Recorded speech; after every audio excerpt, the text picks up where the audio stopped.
Respectfully suggest the answer is no. It's not only an investment in Ukraine's future, but in the future of every country. So we have to save the future of the world by saving Ukraine. That is the message. Save democracy, the environment, and the children. And once you say those magic words, the Clintons appear. Today, just 5 minutes from the United Nations, the Clinton Global Initiative announced their very own program to rebuild Ukraine. In other words, the Clintons have found their new Haiti. Do we really believe we can make the future better for ourselves and others or not?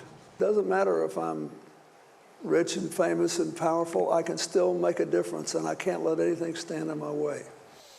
Then came Hillary, 1-2 punch.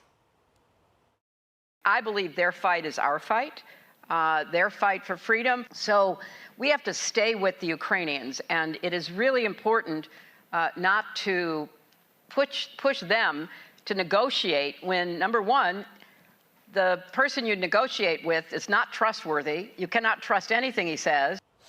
Diplomat Hillary doesn't want a peace summit. Why rebuild half the country when you can rebuild the whole country years later? They're calling it the Clinton Global Initiative Ukraine Action Network, in a salute to Al Sharpton, whose charities never dodge taxes.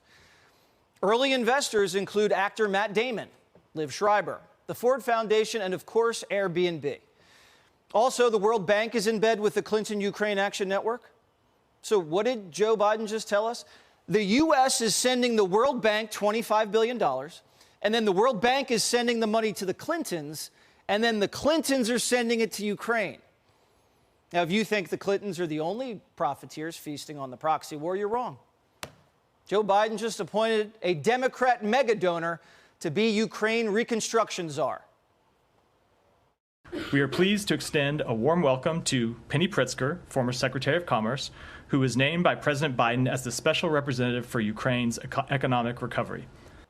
So how is Penny Pritzker qualified to rebuild Ukraine? Well, she's a billionaire heiress of the Pritzker family who founded Hyatt Hotels and who bankrolled Obama's election. And in return, Penny was named Commerce Secretary, where she just happened to travel to Ukraine at least 3 times, hand-delivering the billion-dollar loans that Biden leveraged to get the prosecutor fired. Guess who she brought with her to Ukraine? Hyatt Hotel executives. You know, the company she owns. Also the DuPonts, the Delaware chemical tycoons who sponsor Joe Biden. Penny is the perfect czar.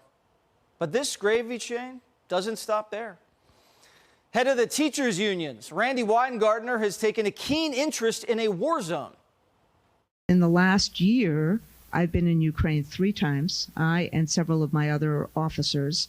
And what we have attempted to do is to support children's education and support democratic principles. Because at the end of the day, if we do not do that in Ukraine, what happens to the rest of the world? Your children's schools are crumbling, but Randy wants to rebuild Ukraine's schools. And why has the American Teachers Union president been to Ukraine more than Chicago? We'll never know exactly what Randy, Penny, and Hillary are doing there, and that's the point. We're not even allowed to ask exactly where our $100 billion of aid we sent went. The Ukrainian army's disinformation czar says asking questions is treasonous. The czar's name's Sarah. Sarah is transgender. Sarah is an American. Ohio Senator J.D. Vance asked the Pentagon if she was an intelligence operative because clearly something's going on here. Senator Vance asked because Sarah fled our country to fight in Ukraine, so is she on the CIA payroll or what? Simple question. Why is an American trans man the spokesman for the Ukrainian military? Is this a psyop to rattle the Russians? Or is this a transgender disinformation czar, the perfect person to execute the propaganda war? And if we ask these questions, Sarah says we are creating gender chaos.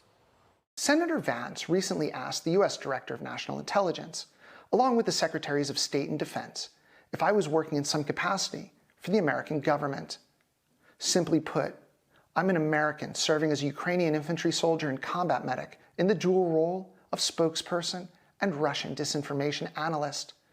The remaining speculation surrounding me is disappointing. While in Ukraine we are fighting for global liberty and the ideology of victory, too many in Moscow and across the world are still caught up in focusing on the tired trope of gender chaos. I only answer to 3 groups of people: my Ukrainian commanders, the Ukrainian people, and the American taxpayer. Oh, the American taxpayer. So we're paying Sarah's salary. Now, last time I checked, if you're paying someone's salary, you get to ask whatever you want. And when Sarah, Hillary, Randy, and Penny get together, we have a lot of questions.